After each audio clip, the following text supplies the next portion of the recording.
3 a.m. here in Cairo. Hello and welcome dear viewers to our continued extensive coverage of the Egypt Senate elections 2025 here on Nile TV International as we get closer and closer to the wrapping up of the two-day Egypt expat vote. It's just a few hours before polls close in the polling center in the Egyptian consulate in Los Angeles, California. That will be the last place where the expat vote will be taking place. And of course, Egyptians at home will be voting here on Monday and Tuesday. With us now live via phone is Mr. Abdel Latif Wahbah, a journalist and a political analyst. A very good evening to you. Oh, good morning rather, Mr. Wahbah. Thank you for staying up. And thank you for your time.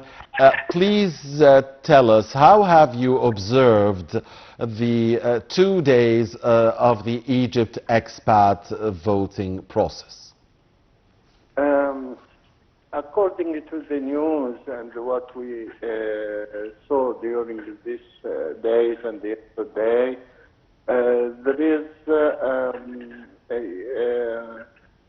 an ambition from the people to go to vote for the first upper house here in Egypt.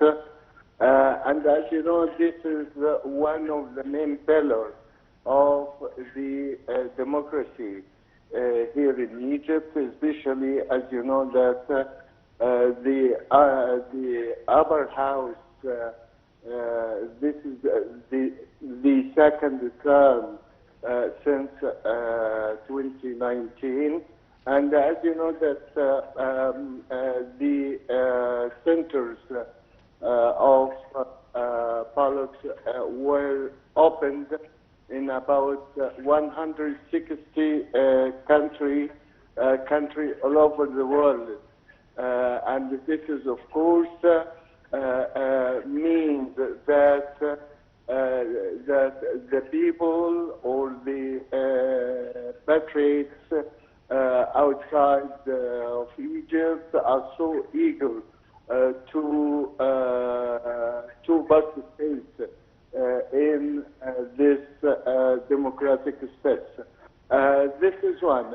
Secondly, as you know that they are going to choose their members in the upper house, and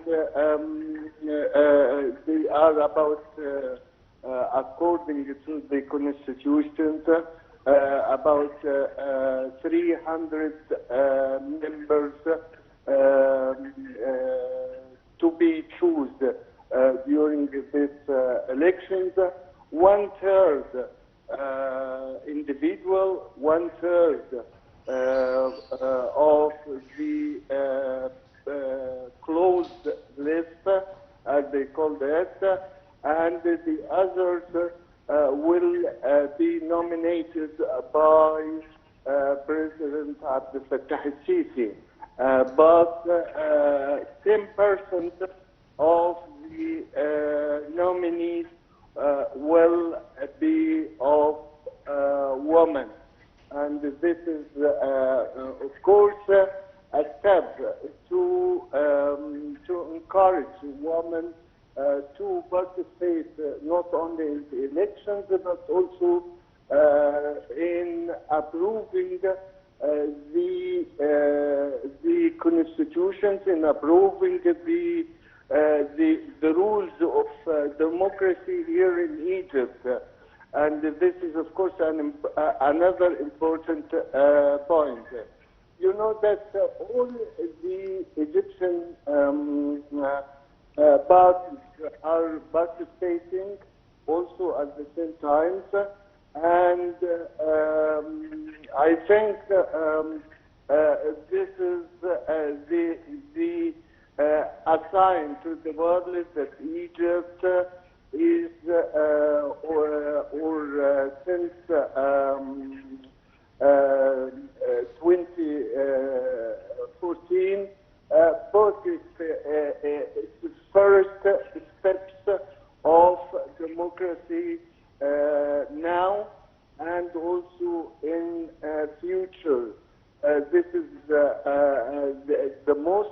important message Egypt wants to send it to the world.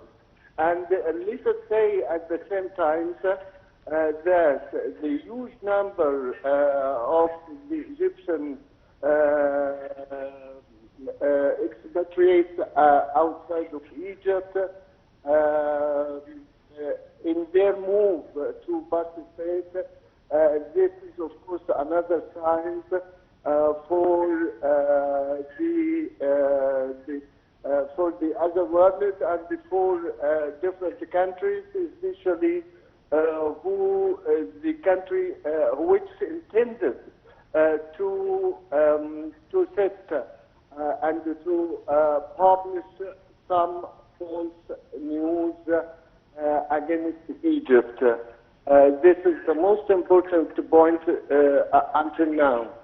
Yes, Mr. Wahbah, the lower house of parliament or the House of Representatives elections will be held before the end of the year. Can you compare to us the roles of both houses, whether the Senate that's being picked right now, or the lower house of parliament, or the House of Representatives that will be picked before the end of the year? And also, could you tell us about the challenges facing the two houses? Yeah, of course. As you know that we have to say first that the first upper house, I mean the Senate or the Senate, I think you can't approve, or the government or the parliament couldn't approve any new drafts, laws, or something like that without the first approval of the upper house, the first upper house here in Egypt. If you did without referring it to the upper house, the first upper house, this unconstitutional step. So this is the everything or drafts or laws must be approved at the same time from the first upper house. This is what.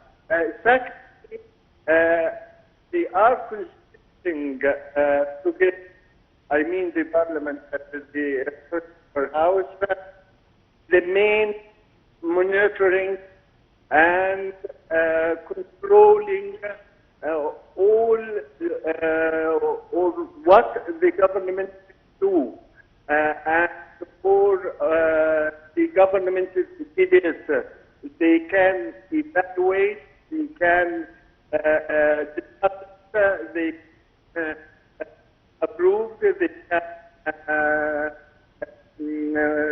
sign it, for example. So this is the democracy. And if you saw some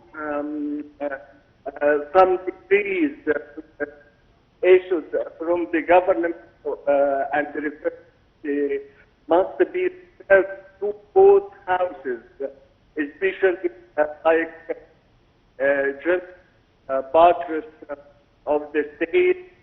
If they want to impose some procedures like and so on, it would be also at the same time to both houses. So they are controlling the government behavior, especially in sectors that can important for the ordinary and for the Egyptian citizens. Yes, Mr. Wahbah, one final question. Could you tell us, in your view, how important is the voter turnout in these elections, regardless of the choice of the voters, or even if they nullify their votes? How important is the turnout itself, in your view, at this crucial moment in time that the region, Egypt and the entire region, is passing through? I think maybe last year we couldn't expect the turnout of the Egyptian voters. But now, as they are supporting the country, they are supporting the political leaders, and they are facing at the same time the fake, the false news. This is these factors encourage them to vote for the Egyptian identity, for the Egyptian behavior, and so on. So you can find how it is the first time that we see election in more than 150 countries all over the world. Yes, 117 to be exact, 136 polling centers in 117 countries. The Egypt expat vote in the Senate elections 2025. Thank you very much, political analyst and journalist Mr. Abdel Latif Wahbah, for staying up late and for your time and for your insights, sir. And thank you, dear viewers, for continuing to watch Nile TV International's extensive coverage of the Senate elections 2025. We will have more here at the top of the hour. Please stay with us.